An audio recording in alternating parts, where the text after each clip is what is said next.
No, it's not a souped up golf cart, but the new Nissan Leaf E Plus does share some similarities.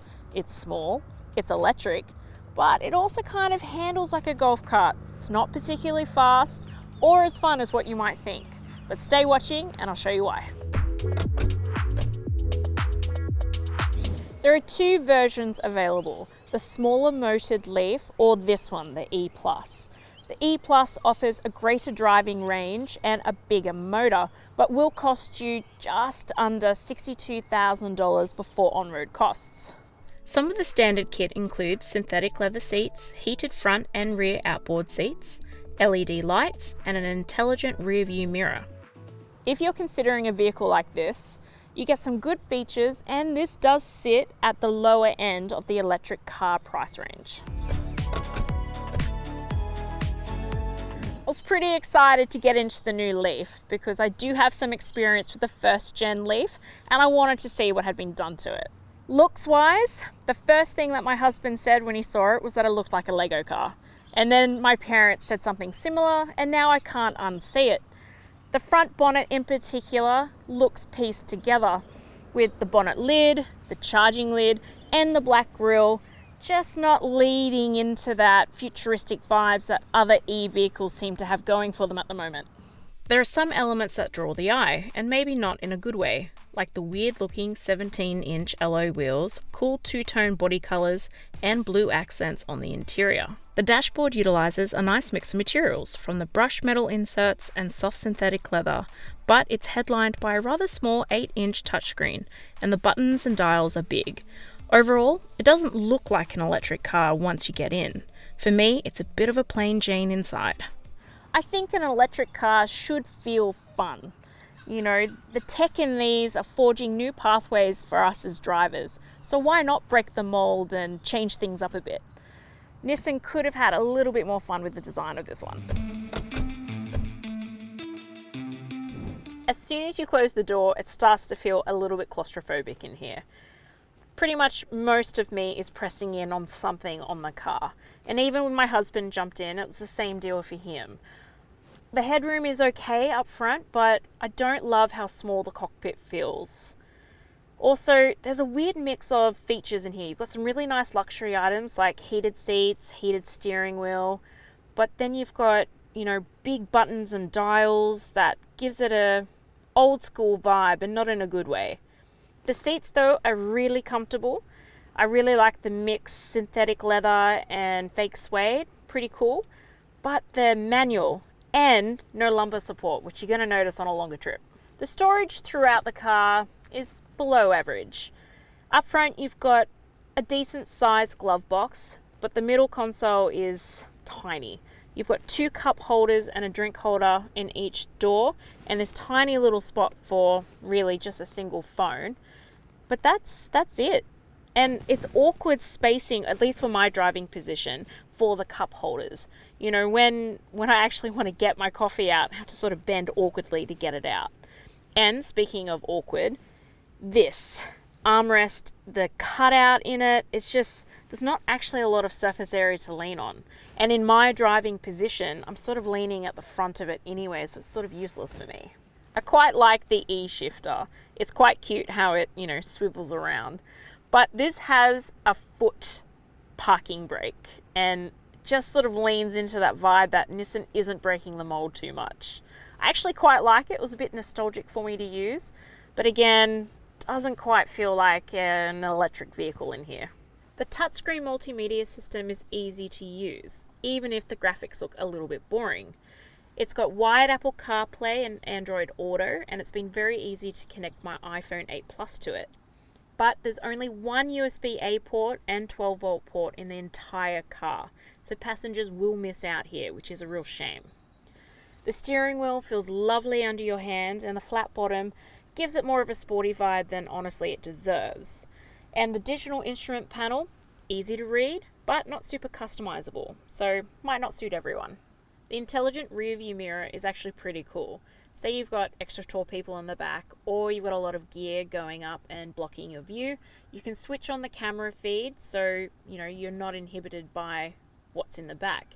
However, I don't recommend that if it's just gear, but Also, just the rear view mirror is a little bit skinny and doesn't quite capture the whole of the rear view window, which sort of meant that I was like bobbing up and down like a chicken trying to see what was out the back.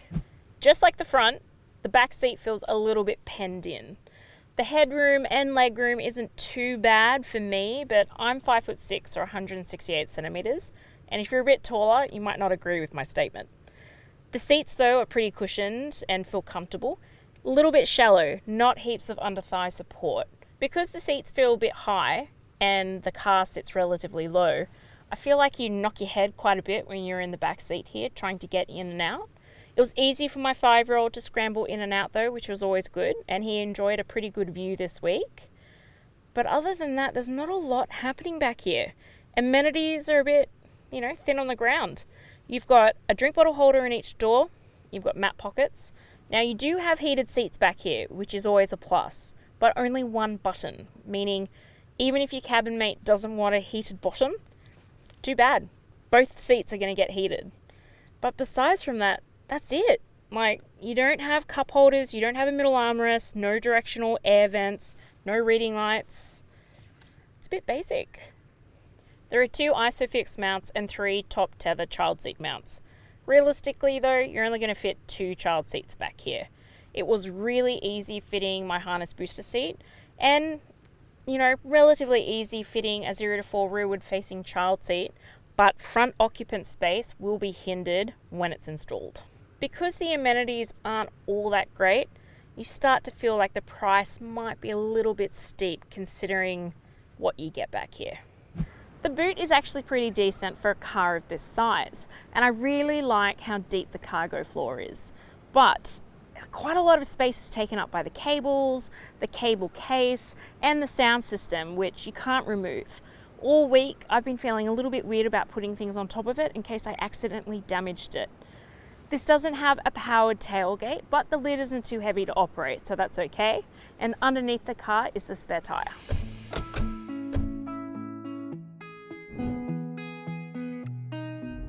The Leaf E Plus has an electric drivetrain and a longer battery life and driving range than the previous first gen model.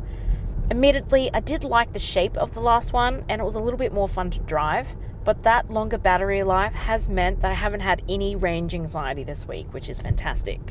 Surprisingly, it's not as responsive at low speeds as what I thought it would be. And say you want to get up to speed on a highway merge, your foot is literally on the floor, much like a golf cart.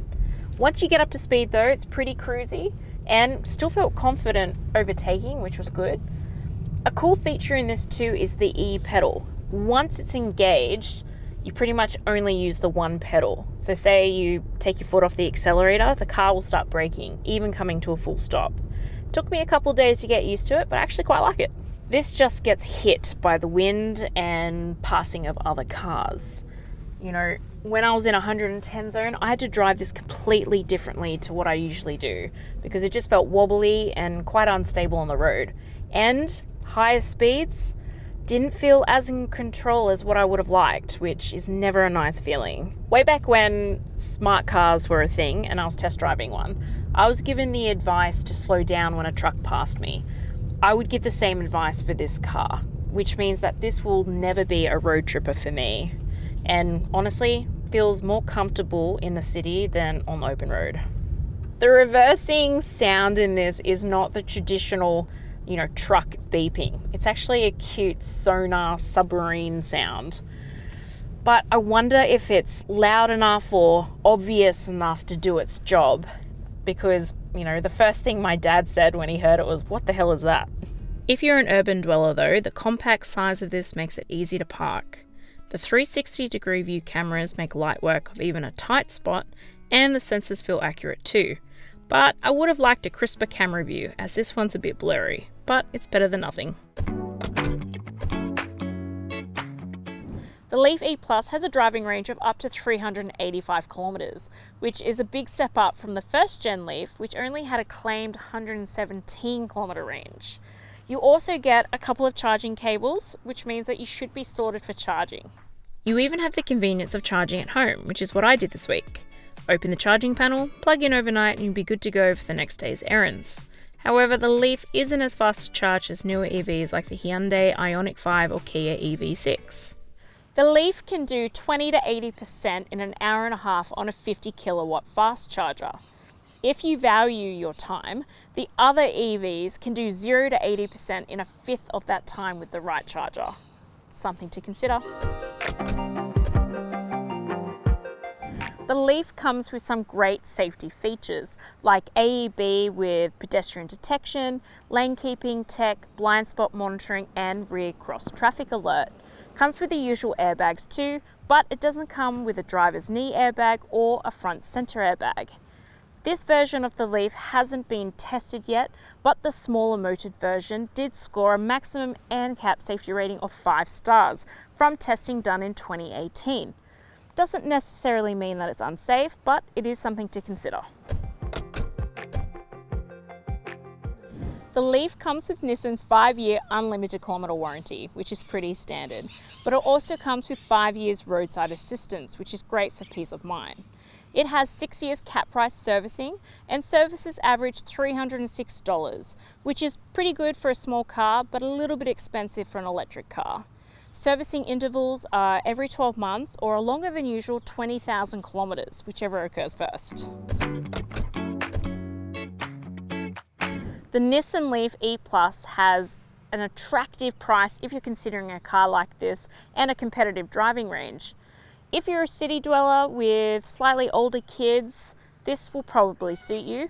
But if you have younger kids and all the stuff that comes with it, like prams, might be a little bit too small. And for me personally, I would have liked a much better driving performance, especially on the open road, and a better boot space. And overall, just a more fun design. I give this a 6.5 out of 10. And my 5-year-old really missed all the amenities in the back seat, and he only gave it a 5 out of 10. If you're after more details though, check out the full review at the CarsGuide site. The link will be in the description, and I'll see you next week.